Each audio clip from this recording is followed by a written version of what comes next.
Всем привет, меня зовут Анастасия, добро пожаловать ко мне на канал. Я сегодня абсолютно без макияжа, какая есть, поэтому прошу в комментариях не судите меня строго. Еще вот такая фигнюшка вышла, которая меня с детства беспокоит. Всю молодость я проходила с такими губами.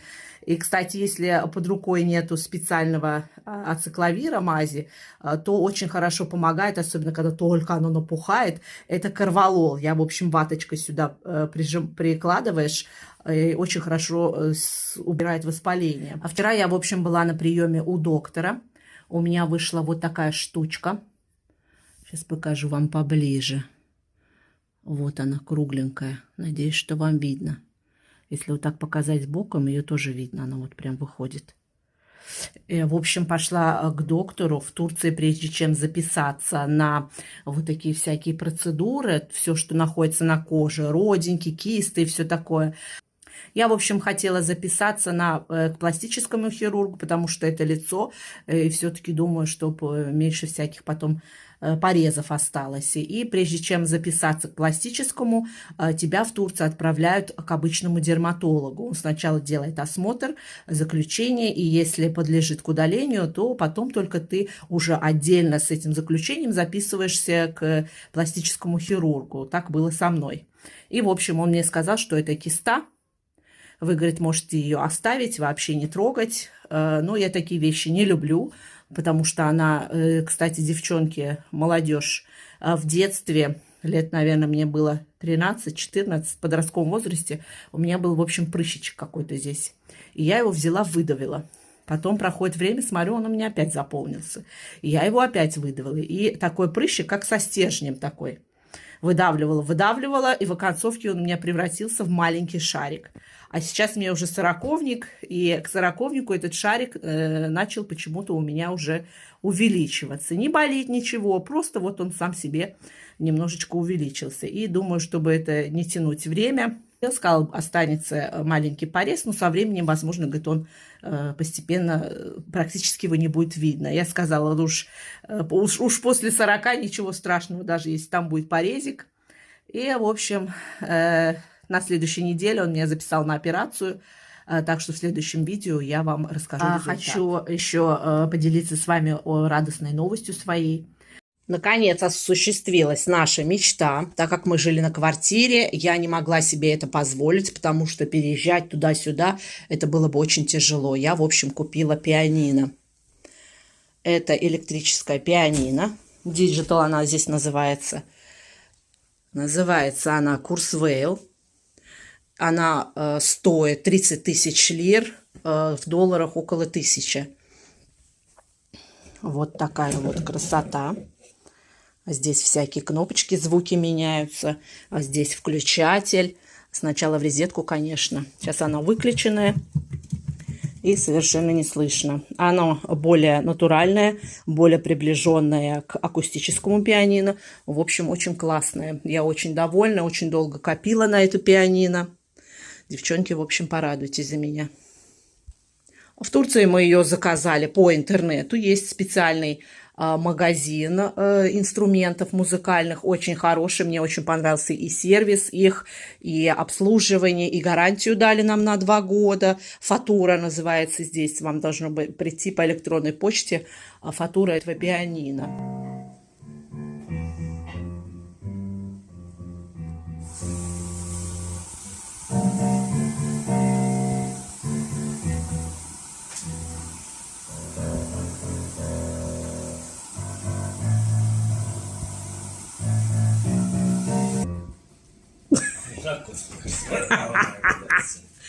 Если кому интересно, пишите мне в комментариях, я обязательно вам дам их адрес. В Турции, кстати, нету фортепиано-классов, таких как вот у нас в постсоветском пространстве музыкальной школы. Здесь такого нету. Здесь есть либо в общих школах, в частных музыкальная группа, либо есть частные уроки, либо еще есть государственные курсы, как вот ходит моя дочка, но она занимается всего лишь 1 раз в неделю по 2 часа. Ну, ничего, слава богу, тоже что-то там брыгает, играет.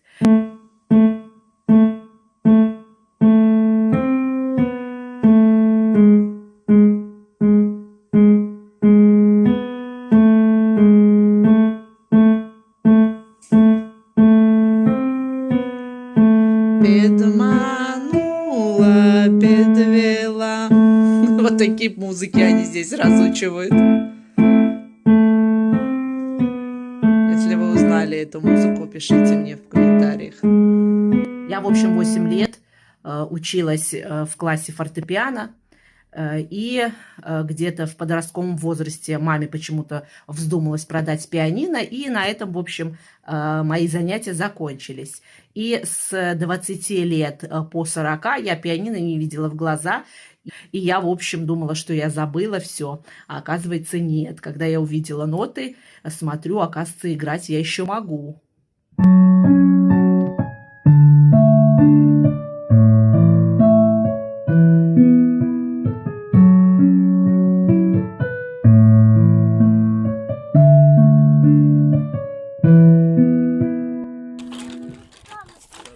Ты что, голодная?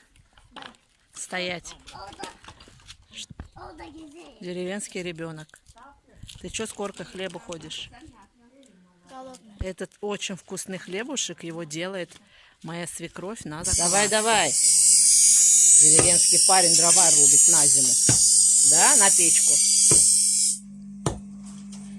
Молодец. Тут отапливаются оливковыми деревьями. Они очень хорошо и долго горят. И заодно надо собрать золу. Вот эта зола для огородных растений и для домашних. Ой, здесь ее очень много. С пол-ведра наберем. Потом покажу я вам, что я с ним делаю. Пришли наши бабушки помочь сделать гёзлеме. Гёзлеме сегодня делает она из прасы, лук-порей и что там еще? И из спанак. Под этим видео в описании оставлю ссылочку подробного рецепта этих лепешек. Вкусно? Да. Ну так все, наверное, вот это делаем. У нас в Турции очень модно смотреть вот эту передачу. Это как типа про Малахова, про прямой эфир. И свекровь моя целыми днями может смотреть вот эти истории. Вот такой вот хлебушек мне поставляет моя подруга. У нее муж работает на фабрике. И все, что уже срок годности закончилось, например, 1-2 дня. И все это, в общем, выбрасывается.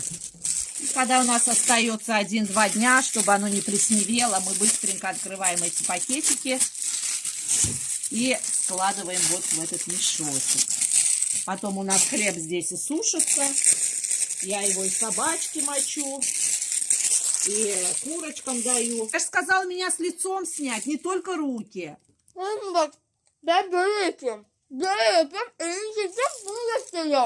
А вообще в любом хлебном магазине, если договориться, то вам дадут целый мешок испорченный, ну не испорченный, но непригодный уже к употреблению хлеб, либо он уже сухой, но, конечно, не бесплатно. Ну, примерно вот такой мешок, небольшой, я даже не знаю, сколько здесь килограмм, женщине обошелся 200 лет. Мне все сделали замечание, что у меня собака сидит на привязи. Она у меня на привязи сидит только ночью, вот придурочная. Носится как сумасшедшая. Ну, красота писаная. У нас везде закапывает хлеб, косточки закапывает. Она у нас сидит на привязи.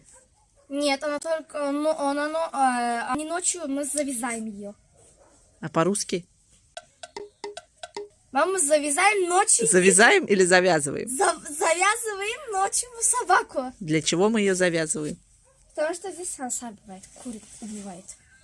Они не кушают, они убивают, потому что они душма. Душат и выкидывают, да, курей. Вот это у нас растет испанак.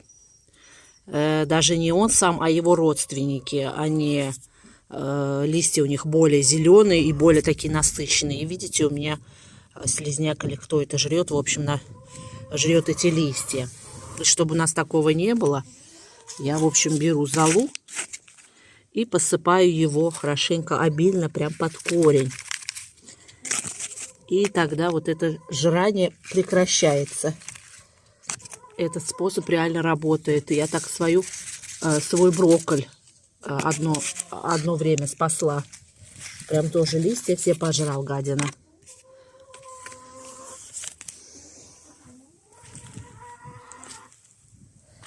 А это у нас артишок. Энгинар. Тоже, видите, все листья пожрали. Вот аж какие, аж прям все, не просто в дырку, а все сожранное. Его тоже сейчас надо будет посыпать хорошо. Энгинар у нас от бабушки остался. Она как-то садила их, и больше я с ними ничего не делаю. И они сами по себе растут, плоды дают. Только что поливаю, нет. Тут растет вот такое растение. Его не путайте с цветочками. Еще такие цветы есть, листья более такие крупные. У этих цветы не вырастают, а просто вот такая зеленюшечка она.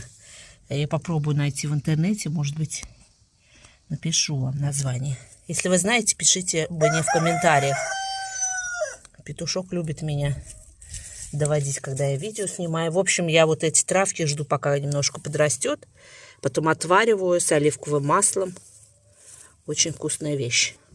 Сейчас буду сажать цветок, он более-менее такой. Нашла горшок. Сюда нужно камушки собрать. Обычно я их с моря собираю, эти морские камушки. Ну, море у нас немножко внизу, поэтому какие уж есть. Вот этот цветок у меня пропадал. И я его вытащила полностью, посмотрела его корни. Те, которые мягкие, такие прогнили, я их порезала. Окунула в эту золу и саму землю тоже с золой смешала и посадила его заново. Но сейчас, как видите, слава богу, он у меня выжил и пришел в себя. А сейчас будем сажать вот это. Мне соседка сюда положила эти камушки обязательно, чтобы вода, лишняя влага вся это проходила. И тут у меня осталось от старого растения, которое все-таки я так и не смогла спасти. Фикус, кто у меня спрашивал, девчонки, он у меня все-таки умер. Вот от него осталась земля. Я, в общем, ее слоями вот так вот вместе с золой смешиваю. Чуть-чуть совсем тонким слоем, чтобы растение у меня не заболело.